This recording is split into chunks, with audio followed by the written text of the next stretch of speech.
Christians. In Revelation chapter 17, verses 17 and 18, we read the following. For God has put it in their hearts to fulfill his will and to agree and give their kingdom unto the beast. And the words of God shall be fulfilled. And the woman which you saw is that great city which reigns over the kings of the earth. Why do I bring this passage up? And I'm telling you why. So many people love to argue about the freedom of man's will.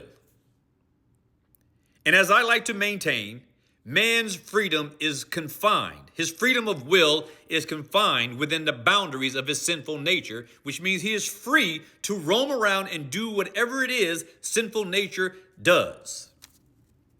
Without having the nature of God, without having salvation, there is no way that the sinful man can do what the saved man can do. The unrighteous man can never choose to do the righteous thing that righteous people do. People who are made righteous by Christ. Here's another one of those singular verses which should be enough to tell you how it is that God deals with the will of man. He overrides man's will and he uses man's will to bring about his own glory. He harnesses the nature of the natural man and causes him to comply with his nature, with those things that are to be accomplished at his own will. Look at what the verse says. God has put it into their hearts to do what? To fulfill his will, not theirs. God put it into their hearts to fulfill his will, not their will.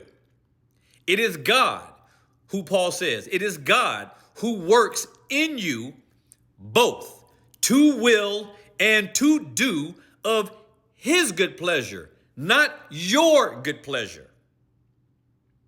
But these wicked individuals are what we're talking about here in Revelation. God has put it into their hearts to fulfill his will, but not only to do that, but it is God who puts it into their heart to agree and to give their kingdom unto the beast. And how long? Until the words of God shall be fulfilled. And notice that he says that God's will shall be fulfilled. Not might be fulfilled, but shall be fulfilled. God put it into their hearts to fulfill his will, not theirs, his own. God put it into their hearts to agree and to give their kingdom unto the beast. And it says, and he will do this until all of God's will is fulfilled, until all of God's words are fulfilled. And there is no aspect or there is no part of God's will that will not be fulfilled. And the only way that can be done is if God overrides the will of man, directing their hearts to fulfill his will and to agree with his will and to give their kingdom unto the beast. Go look at Revelation chapter 17, verses 17 and 18, and you'll see what I'm talking about in context.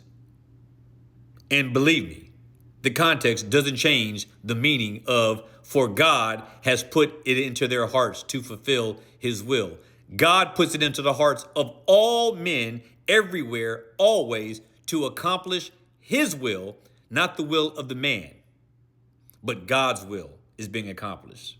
in the hearts of men, whether they be good or whether they be evil. Be provoked and be persuaded.